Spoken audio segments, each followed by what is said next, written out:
Welcome to The Sacred Middle, the podcast for women navigating the space between heartache and healing. I'm Jamie Lynn, a Christian life coach and trauma survivor, here to remind you that you are deeply loved, you're never alone, and you are worthy of hope.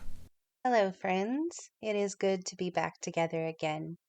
Hey, in the last few episodes, we've been talking about what happens when you start healing and how relationships shift and how dynamics evolve and how sometimes growth can create tension. But underneath all of that, there's something quieter happening because sometimes the real shift isn't just in the relationship, it's in how we react. And so I want to talk about that today. And one of the biggest reactions that I've really been taking the time to understand is this. Why is it that someone else's mood can change mine in an instant? Have you ever been completely fine and then someone near you isn't? They're quiet, short, irritated, distant, and suddenly your body changes and your chest tightens or your stomach drops. Maybe you start replaying conversations in your head, or you scan the room, you adjust, you calculate people's tones. And here's the strange part to it all. It actually probably has nothing to do with you, right? So why does it feel like it does?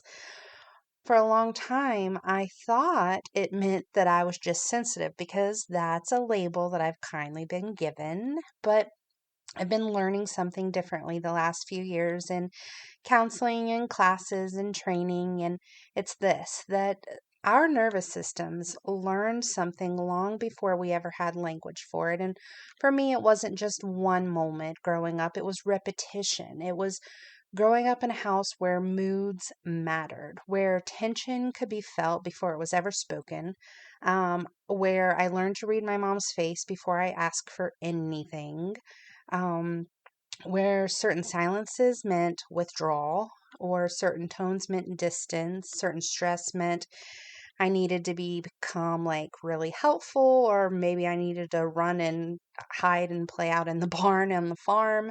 Um, and it wasn't dramatic every day, right? It was subtle, but subtle and consistent is enough to wire a body. And one memory that really captures the wiring of this for me is that when I was little, really, really little, my stepfather had this truck that he had removed the muffler from so that it would be extra loud. And we lived on a long country road, and when he was in his moods, let's say coming home from work or something, he would turn onto the road and he would rev that engine, and the truck would roar, and sometimes it would backfire. And I didn't have to see his face to know what kind of evening it was going to be around our house. And my whole body would tighten before he even walked through the door. And it wasn't that I was responsible for the anger, but my nervous system learned that his mood meant something was about to happen at our house. And so I learned to brace and to scan and to adjust and try to dismantle that tension before it ever landed. And the truck wasn't the only thing. That's just one example, but it was the atmosphere. It was the unpredictability in our house. It was learning that someone else's mood can change the temperature of the entire home. And when someone's emotional state consistently led to something painful, your nervous system does not treat that mood as neutral information. It actually treats it as a warning. And so, years later, now, when someone near me is upset, even if it has nothing to do with me, I have a tendency to shrink. My body still reacts like that truck just turned onto the road. And maybe for you, it wasn't a truck. Maybe it was a door slam, or a look at the dinner table, or a certain tone, or silence, or a text message that never came. And when moods led to consequences, your body learned that's a pattern. And your body is loyal, and it just keeps running what once kept you safe. And so here's where it gets even more subtle. Sometimes when someone is in a mood, we don't just panic, we mirror it. Have you ever done that? Your spouse walks in and they're huffy. And 10 minutes later, you're irritated too. And you're like, what? Nothing happened. No fight, no accusation. and you stop and think, wait, why, why am I mad? I wasn't mad. And you realize I just absorbed that. Or let's say someone's really heavy.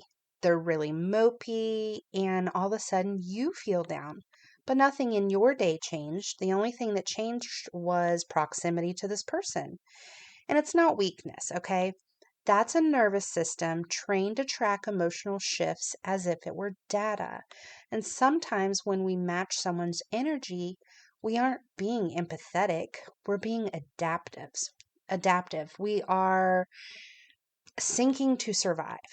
And here's the shift: you don't have to carry what someone else is fighting. You don't have to absorb their stress. You don't have to amplify their frustration. You don't have to escalate because they escalated. You don't have to shrink because they're tense. You can stay regulated when someone else isn't. And that's not cold, that's maturity. And really, I want to say something gently right here, and that's this: God created the nervous system. He did. He designed your body to respond to threat. The adrenaline, the tightening, the scanning, it isn't weakness, it's wiring. Your body did exactly what it was designed to do when it perceived danger. The problem isn't your design, it's that your body learned to perceive danger where there isn't any anymore. And part of that healing is allowing God to retrain what once protected you. So faith doesn't mean, pretending your nervous system doesn't react. Faith really just means inviting God into the reaction. So you may be thinking like, okay, so what does that look like in real life? Well, I'm glad you asked because this isn't theoretical for me. It still happens. When tones shift, if someone's quiet, if someone's irritating or irritating, yes. No, if someone is irritated, then I start feeling like this tightening happen. And instead of reacting immediately now, I am practicing something different. And I'm not there yet. I'm practicing. And this is what I want you to do too. But I slow down long enough to separate what actually happened from the story that I'm telling myself all of a sudden. Okay. I'm like, okay, what actually happened? He walked in quiet, or she sounded short with me, or okay, they didn't text me back. That that is the moment, okay? And then I notice the interpretation. They're mad at me. I did something wrong. I'm about to lose someone or something. And then I notice the protection impulse that comes, right? Okay, fix it, figure it out, soften, apologize, withdraw, match their mood, whatever it is. Most of us mistake that protection right there as our personality, but it isn't, okay? And here's the other part to that then, and that's the alignment. Okay. And alignment says their emotions are not my emergency. Alignment says I don't have to mirror what I'm witnessing. Alignment says my body thinks I'm in danger, but I'm actually safe. And I'm going to tell you something. Sometimes I literally say that in my head or even out loud. My body thinks I'm in danger, but I'm safe. And I'll ask one more question like, is this actually mine? And if it isn't mine to carry, then I don't. And that is alignment. It's not a personality flaw, it's a nervous system pattern, okay? And I'm updating the system that's been running my reaction for years. I don't have to mirror what I'm witnessing. I don't have to escalate because someone else has escalated. I don't have to shrink because someone else is tense. I don't have to absorb what is not mine. And my nervous system learned something once, and it learned it really well. But I'm not that little girl anymore, and I'm not powerless anymore. And the tightening in my chest, it's information. It's not instruction. I can notice it, but then I can breathe and I can ask better questions. Is this actually about me? Is this actually danger? Or is this just an old program trying to protect me? And then I can choose alignment. Their emotions, they're not my emergency. Their mood, not a command to me. And their internal battle, it's not mine to carry, right? God created my body with wisdom, and He is not threatened by my nervous system. He's patient while I'm retraining it. So when someone is upset, I can be steady, not cold, not detached, just steady. And that's strength, that's maturity, that's healing. And it isn't a personality flaw, it's a nervous system pattern. And I'm just updating the system that's been running my reactions for years, and you can too. Healing isn't about controlling everyone else's emotions, it's about learning that you don't have to be controlled by them. So this week, I just want you to notice. You don't have to fix anything, you don't have to overhaul, you don't have to confront every mood shift. I just want you to notice. Notice when your body tightens, notice when you start rewriting the story, notice when you begin adjusting before anyone ever asks you to, notice when you feel like you need to cower or when you need to fix it. Just notice, not to judge, but just to see.